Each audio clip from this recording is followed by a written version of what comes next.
Welcome to Grid Talk. My name is Tom Downey, and today we are going to discuss the breaking news that Christian Horner has indeed been fired from Red Bull Racing. I guess it's safe to say he should have changed that car.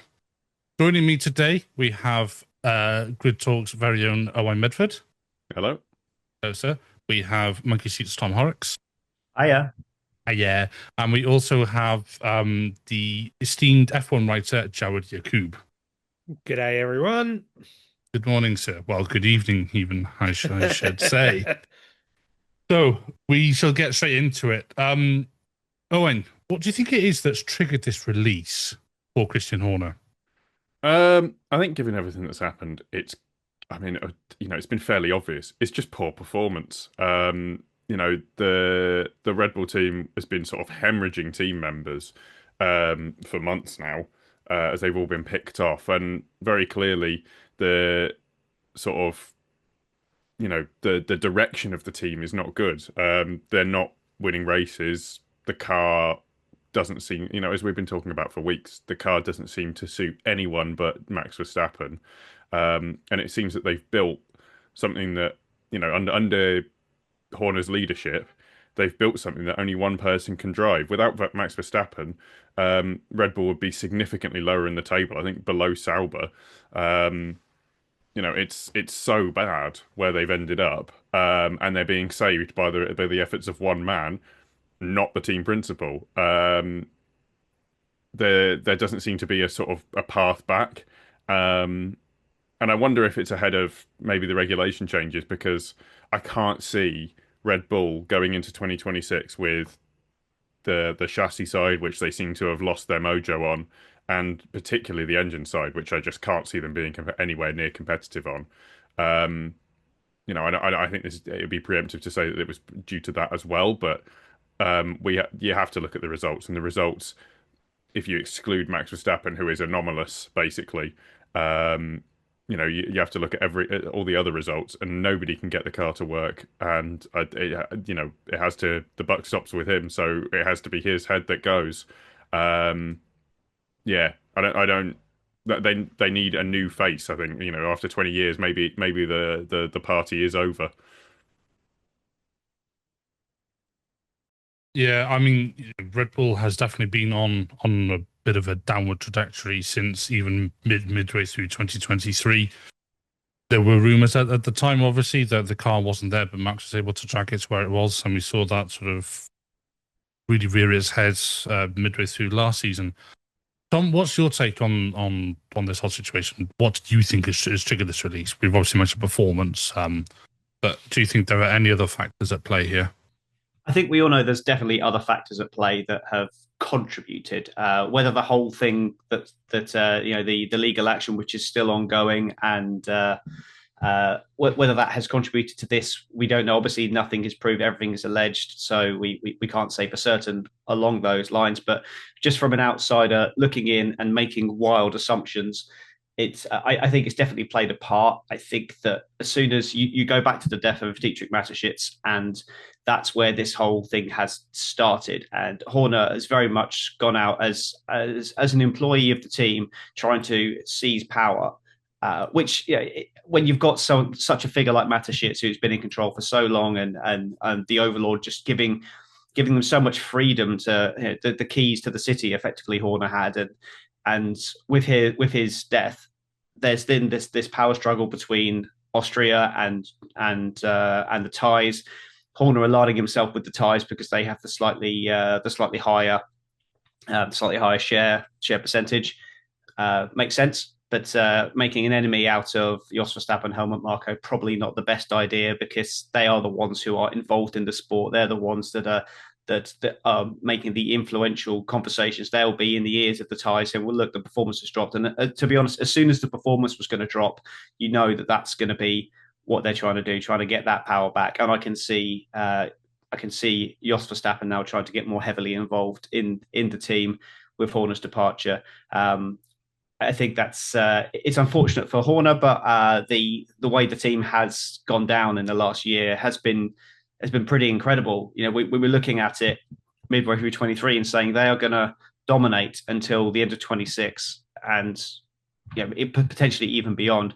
But under Horner's leadership, they have slipped behind with regards not only to the car design, but also with the facilities. Their equipment is no longer state of the art. There's lots of stuff that's out of date there now, and I feel like they've been papering over the cracks for quite a while. I mean, Max was saying about it back in 2023. He was saying that there was problems with the car and with the team. So I think it has been mismanaged. So I think certainly the other factors have contributed, but I'm not saying it's outrageous and not deserved, even without those allegations. So yeah, maybe it happened slightly earlier, given till the end of the season potentially, if that hadn't happened. But I think that's probably what's hastened the departure. Very, very true. I think you definitely are onto something there. Jawad, what's your take on what sort of triggered this release? You know, we've talked about a couple of different things here that it could have been. What's your view on this? Is there anything that you think may have happened that we haven't talked about? I think nothing extra to add other than just echoing what Tom and Owain have already said. I think the main thing is that with all this noise that has been going on around the team for the last couple of seasons, the fact that they've not gone away is for me the most damning thing. And from a PR perspective and just, the optics of it all look pretty bad. And the fact that, regardless of whether the allegations were true or false, the fact that he even survived them last year and still kept his job, you don't see that in a lot of, front-facing, you know, high-end jobs these days. People for PR and optics reasons get rid of people like that straight away. I think back to if we're talking Hollywood, for example, there was allegations made against Jonathan Majors, who at the time was on a big Marvel contract. He was Kang the Conqueror, and at the time there were allegations only, but Disney cut ties with him straight away. And then later on, we found out that he was acquitted of the charges, but he still lost everything at the point. So it's sometimes you see these big companies do this to protect themselves, and I think the fact that Horner had been a loyal servant and been there for quite some time is kind of like a stay of execution to keep him on. But maybe Oliver Mintzlaff, the new Austrian boss of Red Bull, has probably reached the end of his tether now. And the fact that, we've discussed things like performance, the driver merry-go-round as well, the noise that has been around Max Verstappen the last few weeks as well hasn't been put to bed either. I think the buck stops with him at the end of the day, and it has now. So yeah, it's huge news, and I think it was the right thing to do it now, better than later. Absolutely.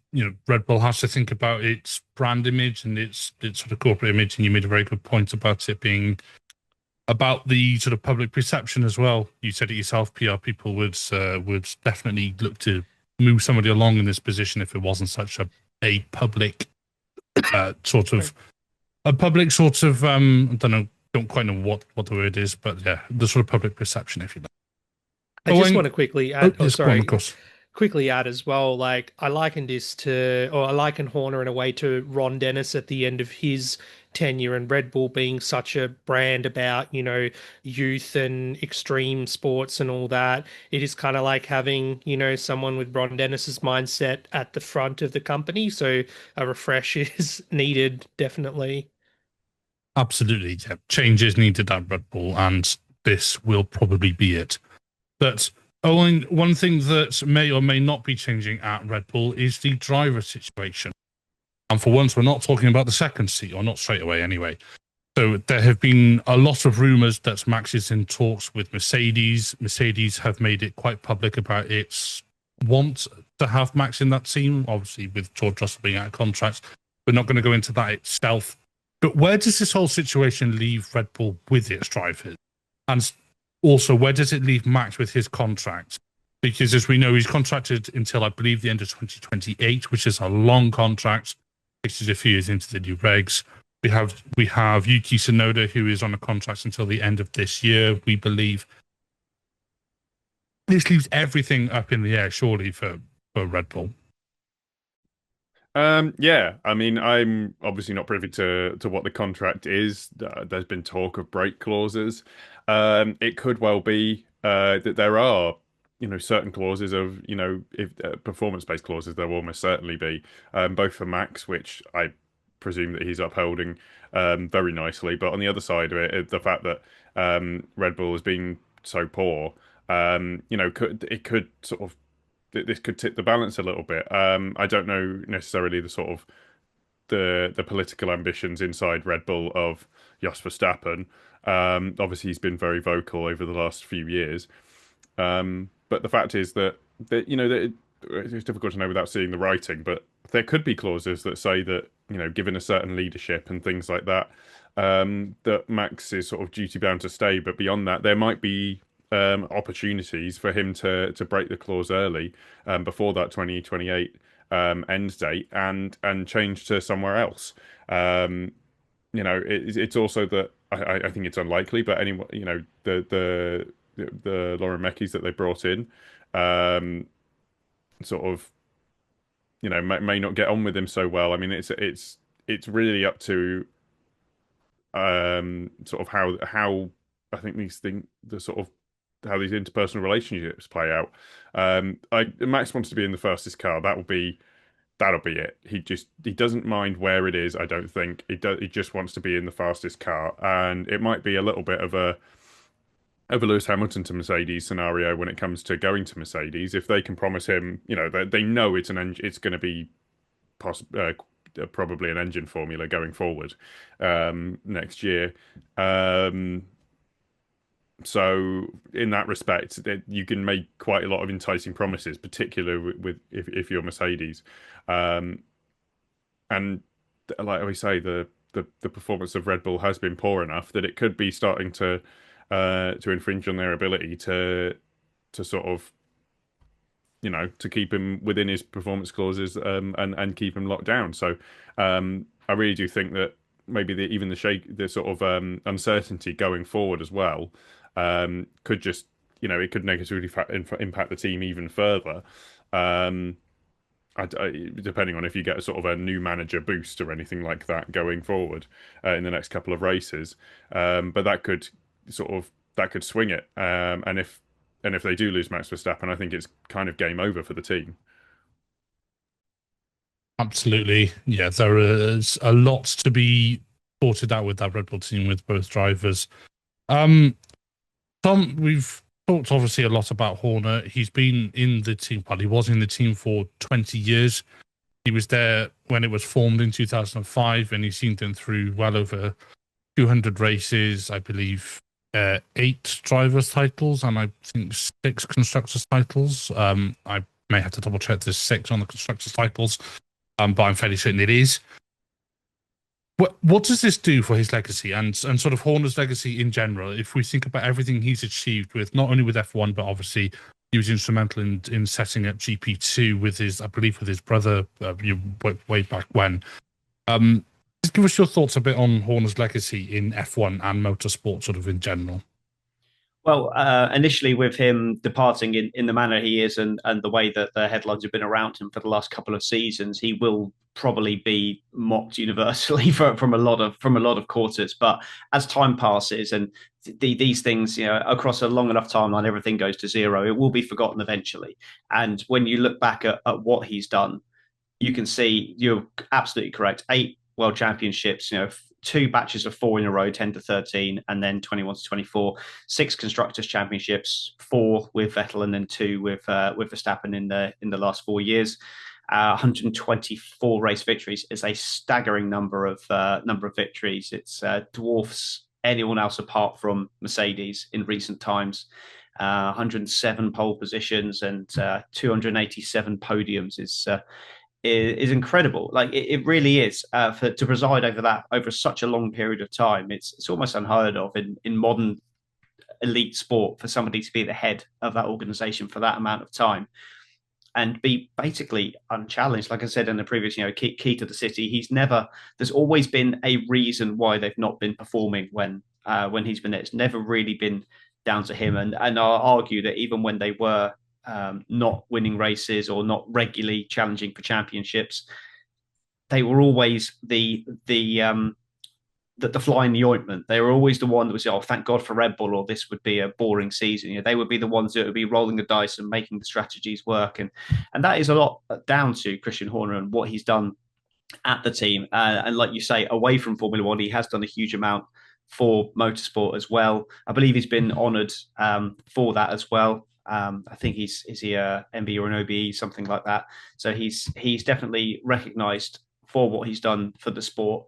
And it's just unfortunate that over the next sort of 10 years, he probably will be viewed in a different light. But if you look back to, everyone talks so fondly about Senna, yet at the time he was universally criticised for his driving style. Very similar thing with Michael Schumacher, Sebastian Vettel, all these people, all these greats, and Lewis Hamilton as well. Is at the moment he's very much being criticised. But then looking back in 10, 15 years, it'll all be back to the same arguments. So I think it'll be the similar thing with Christian Horner. His legacy, I think, is safe. It's tainted a little bit, but it will eventually be looked upon fondly from motorsport as a whole. Absolutely. And to be fair, I don't think there's anybody in any industry that doesn't have a somewhat tainted legacy with something that may have happened in the past. Jawad, we've talked quite a lot about Horner leaving, but we haven't talked about yet is who is joining. So we have two people making quote unquote step ups, and the first one is Laurent Mekies, who was the VCARB team principal. He has stepped up to become the Red Bull Racing CEO, obviously taking over Horner's position. We don't know if this is full time or if this is a temporary position. So bear that in mind. But how do you think Laurent Mekies will get on being thrown, sort of from the frying pan into the fire effectively? Because maybe I'm loading this question a bit, but surely going from the junior team where things are fairly stable, as we've seen with drivers as well, into the senior team where it's like sort of trying to throw a daisy sprinkle onto a house fire. It's surely there's only one way it's going to go. Well, my first reaction to hearing that Mekies got the promotion was very much, the whole Red Bull promoting from within. It's not just drivers that they take from the junior team up to Red Bull Racing, but now they've done it with him. I think it's a perfectly sensible choice. It's not that they've gone after some headline, team principal on the sidelines. They haven't tried to get like a Gunter Steiner in or something like that. What it suggests to me, and going from Laurent's track record, obviously was with the FIA before he moved into Teamland and has taken up that role with Peter Beyer as CEO at Racing Bulls or VCARB for the last couple of years after Franz Tost moved on as well, and done a pretty good job, you got to say, for the most part. And I think, what this kind of hints to me is Red Bull perhaps thinking about the future. They've obviously got the engine program that they're, partnering up with Ford next year, the new regulations coming in. It's perhaps, because Mekies is definitely someone who isn't always in the headlines and front facing. So perhaps giving the team a bit more of a low profile. So yeah, it's very sensible, but how if, Max does stay with the team, and that's a big if at the moment, how will he go managing, a personality like that, and also, the baggage that comes with Max as well? So obviously Jos, his father, in that respect, and Helmut Marko too, his position within the team, taking on the role of CEO is going to mean managing all these different entities. So whether, they all stay and Laurent has to manage that. That'll be his litmus test. But if not, then I feel like, well, he should be right trying to start from scratch with them and build them towards the next era, hopefully. So I really like the signing. I think it'd be great. And, for Alan Permane to step up into the Racing Bulls team principal gig, he's obviously been around F1 for a long time, predominantly with Team Enstone, which he was unceremoniously dumped from a couple of years ago when they showed Otmar Safnauer the door too, and I'm glad that he landed on his feet at Faenza, even though most people will remember him for the team radio with Kimi Räikkönen in 2013, telling him to get out of the way. But yeah, no, he's obviously been great in that sporting director role from a long time, and it's great seeing these engineers and personnel that have been around the sport for a long time step into these sort of senior roles too. So I think it's a good and sensible hire that they've done, and hearing that potentially they could have gone for someone like Andrea Stella as well. Kind of glad that they didn't, for obvious reasons, because he's doing really good things at McLaren. But yeah, for Red Bull to promote from within like that, I think is very sensible, and I hope it works out for Laurent. I really hope it works out for him as well. And you did make a good point about them promoting from within and not just drivers. It really is a second, junior team in that sense. When we have seen another promotion within the Red Bull ranks, Alan Permain has come into VCARB. He came in after he was dumped by Alpine Renault Team Ensign, whatever you want to call them, this week. He came in, I believe, as racing director. I may be slightly wrong on his actual title, but he was there in some senior management capacity.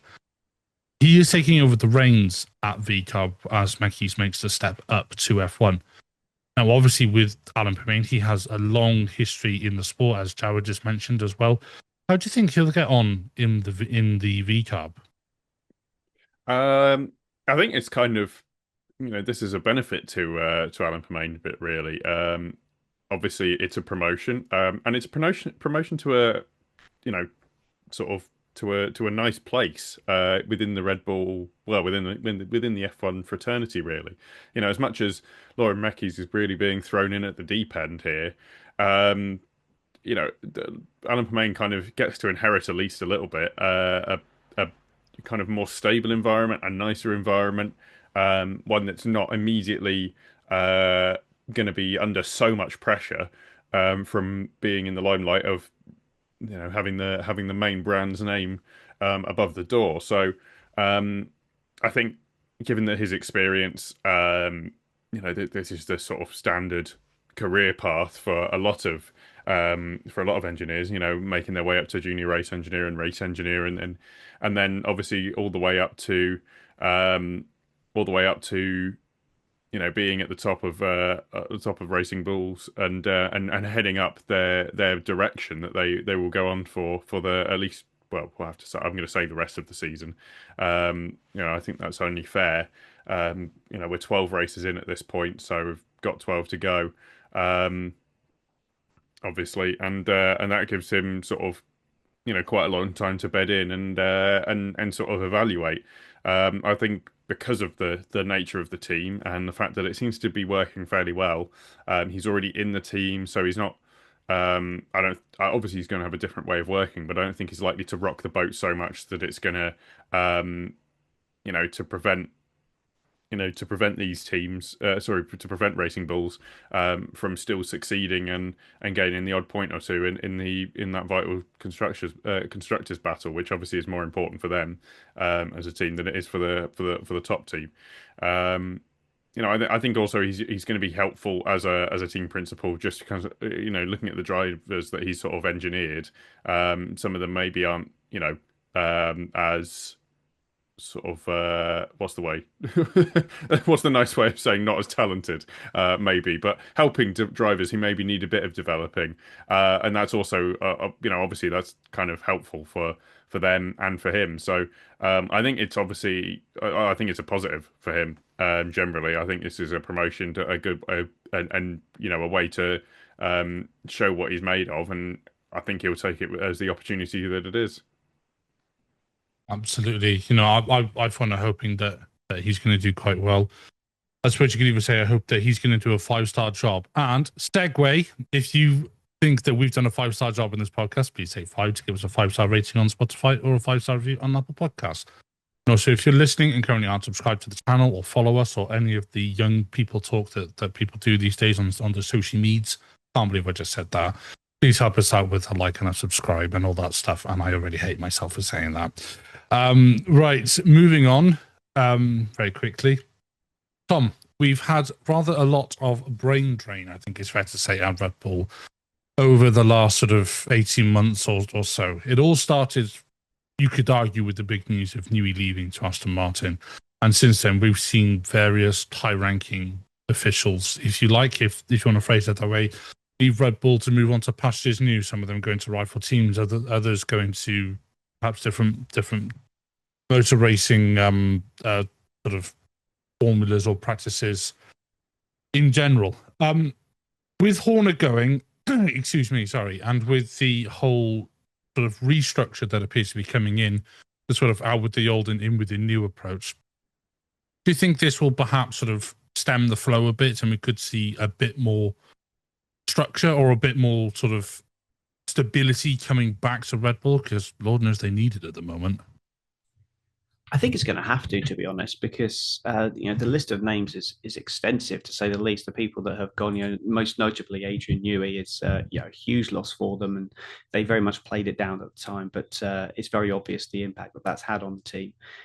Jonathan Wheatley is making waves at stake this season already. Rob Marshall has made some huge inroads at McLaren. Dan Fallows obviously going to Aston Martin was hallowed at the time. Probably didn't quite work out in the end, but still big loss for Red Bull. And then they're losing people like Lee Stevenson and Will Courtney on the engineering side as well. It is a huge brain drain there, like you say, and that's just the most high profile numbers. You've got teams coming in that are recruiting all the time. You've got Audi taking over, and then you've got Cadillac coming in. They're recruiting from everywhere. So there is an influx of talent needed in Formula One, and people with the budget caps, it's becoming harder and harder to keep the highest profile members of staff. So it's definitely, I think it will stem the flow, because there's a huge amount has gone from there. So I don't think people are going to go to Red Bull now and see them as the making the difference. I think they're going to be looking at other teams. They're going to be looking at McLaren. They're going to be looking at Ferrari. They're going to be looking at Mercedes. Red Bull very much look like they're on the way down. So it's I think it will. I think they will. These things go in circuits, right? So I think you'll see that they'll start poaching from other teams, because as other teams become more successful, the wages go up, the budget cap becomes harder to meet, and then they need to start thinning out the herd a little bit. So I think you will see a bit of stemming of the flow for Red Bull, and it's probably a good time to bring in a new head so they can bring in new ideas, potentially move out some of the deadwood and start again. And I think it's a long road to recovery for Red Bull, but I think we can see potentially over the next couple of years they can start to rebuild. And we know that organization's got a lot of backing. It's just really whether the Austrians are wanting to continue with the program, or if they don't have the patience. So it's going to be interesting to see. Yeah, it will be interesting to see what happens. You'd like to think that with the amount of money the Red Bull has ploughed into that team over the last 20-something years, and obviously Red Bull being an F1 not just as a team but as a sponsor. I believe they were a sponsor of Sauber way back when. So Red Bull, I would imagine, will stick around somewhat, but we will see. And I think you're absolutely right that this change has to sort of stem the flow, and it will have to bring some stability to that team, which has been in turmoil for probably the best part of 18 months to 2 years now. Finally, Jawad, I suppose one of the questions that we do need to ask is, what does this mean for Horner? Obviously, he's been let go. We don't know if he's been sort of given his notice or if he's been fired with immediate effect. The rumours are that he has gone immediately. We are not obviously privy to the details of said contract, and we're not going to sort of speculate on that because that's not in good faith. But what does this mean for Horner now? What does he do next, I suppose, is the burning question. Well, prior to this, there had been rumors and rumblings that, he might be eyed up for a gig at Ferrari as team principal. Whether I, personally think that would be a good idea for Ferrari, no. And yeah, particularly if he's been let go by Red Bull in the fashion that he has, confirmed or unconfirmed. it wouldn't be a good look for Ferrari, especially seeing as, Fred Vasseur was brought into the team as, sort of man of the people and, getting them back to the top. And I think, Ferrari's problems beyond team principal, but that's a, perhaps podcast in itself for another day. There is, of course, the issue of Alpine and what's going on with them. Potentially, if he was looking to land an F1 gig or a top F1 gig, there's somewhere he could look at. I know they recently hired Steve Nielsen, another ex-FIA person, for the role of managing director, still reporting to Flavio Briatore. Whether there's a team principal's gig going there, or if Flavio has moved on, obviously after Luca De Meo's departure.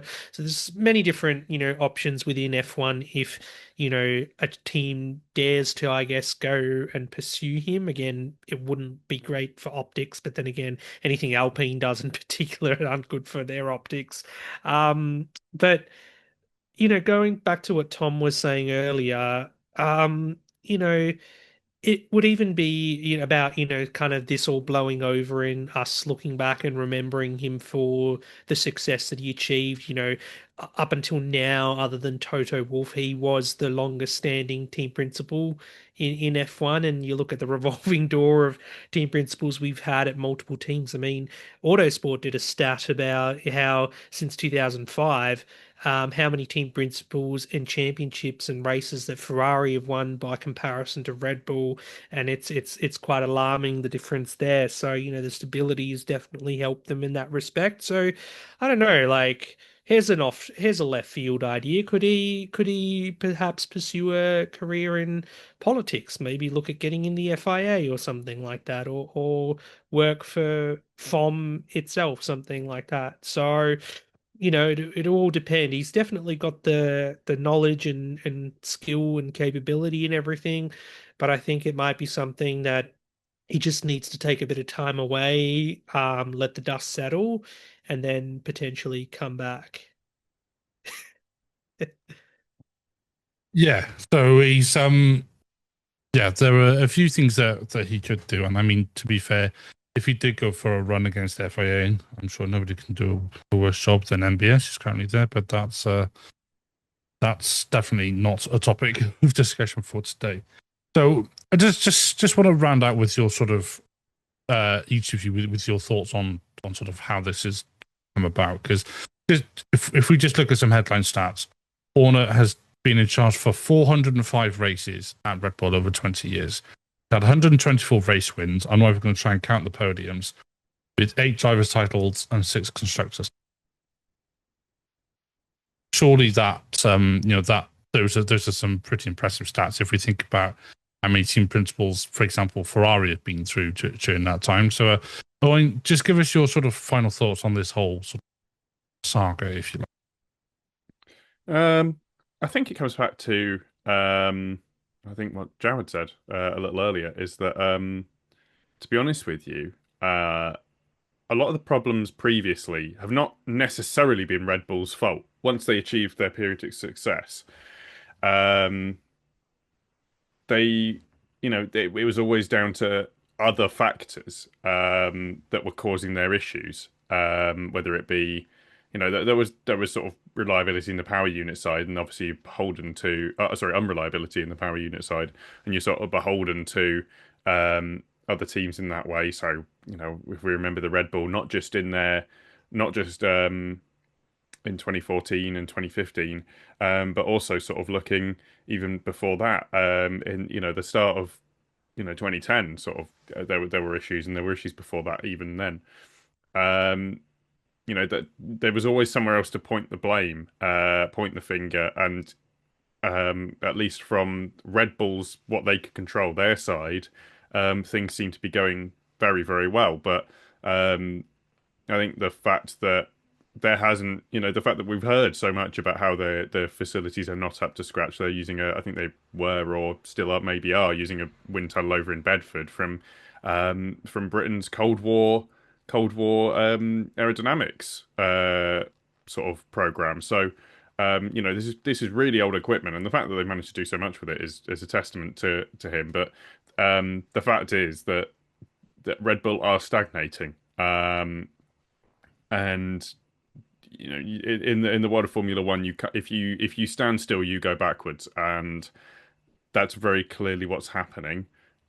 And I don't think it can be apportioned to anyone else, other than the guy at the top. I mean, maybe the other, some of these engineers who have left, as Tom was talking about, maybe they saw it a bit earlier, but um, the fact is that I think Horner has chosen wrong, um, and I think that there have been some missteps, some sort of political missteps, and ultimately, I think those have come to a head. I'm thinking about the Porsche deal that fell through. I'm thinking about the fact that Newey was allowed to be let go, and some of the strategic people, and there doesn't seem to have been the sort of right people or a program to replace them. Um, and at that point, I think it's mounted up, and patience has worn thin. And it's okay when you're winning, but unfortunately Red Bull aren't, and that is why a change has been decided, and that is why he's been told to leave rather unceremoniously. I mean, I was shocked. There wasn't even a vote of support sort of thing. The dreaded vote of confidence. But here we are, and I think it's because of maybe a bit of mismanagement by Horner. Quite possibly. And yes, it did certainly sort of come out of the blue. Tom, just give us your final thoughts on this. Well, I think, to be honest, it's all. There's not really much more that I can say that's not already been said. We know that he's done a fantastic job with creating the team from scratch effectively, and then not only getting them to the point of domination, but then, as all good things do come to an end eventually, to then recover from that in a very short spell of time, really, to get another big spell of dominance. And it looked like they were completely unassailable. And who knows, he may well have done it a third time. I think it's unlikely, but it's possible. It is a crossroads now for Red Bull. The decisions that they're making over the next year are incredibly important for the future of that organization. So, final thoughts for me is there's no final thought, because it's sit back and watch it, because there's a lot of stuff that's about to happen, and some of it may be good, some of it may be bad, but it's going to be interesting to watch to see what happens next. Absolutely. We'll just sit back and let the magic happen. Jawad, what are your final thoughts on this whole situation? Yeah, nothing more to add to what's already been said, other than, it's an important lesson, I think, in knowing, or, when to quit, or quit while you're ahead, in a way. I've seen many comments doing the rounds about, the only way, I guess, like, when you get to those sort of heights that, Horner has been in his career, the only way is down, unfortunately, and he has kind of fallen down quite far. So yeah, like, quit while you're ahead, basically. And we can't not forget all the success that he has achieved. That's quite important as well. But yeah, for an organization that boasts innovation and youth and freshness, the disruptors, as it were, when they came into the sport, they have been going stale for quite some time, and not having, a succession plan, I guess, not only for the many staff that we've discussed, like your Newies and Jonathan Wheatleys and stuff, but the fact that, there's no clear successor to Max Verstappen at the moment is pretty damning. So I hope for a clean break for Red Bull, that, they can kind of get back to what they're all about, in F1, which was driving through young talent, nurturing them as well, because the nurturing side had been let down quite a bit. And, like, I'm sure everyone has their opinion on the treatment of Liam Lawson and other drivers that have come before him in that second seat. But, that doesn't talk nurture to me. And, Horner's mentality of, this is a pressure cooker environment, this is the pinnacle. It's like, well, look at what Mercedes is doing, with their junior drivers. Well, maybe not George Russell at the moment, but them, Ferrari have got, an academy of drivers as well that they look after by putting them elsewhere. Red Bull, it's very much like, cool, first impressions are everything. And if you fail, then there's the door. See you later. So I hope that they can get back to nurturing drivers and, hopefully unearthing some more talent in the future. No, that's great, Jawad. Thanks for that, mate.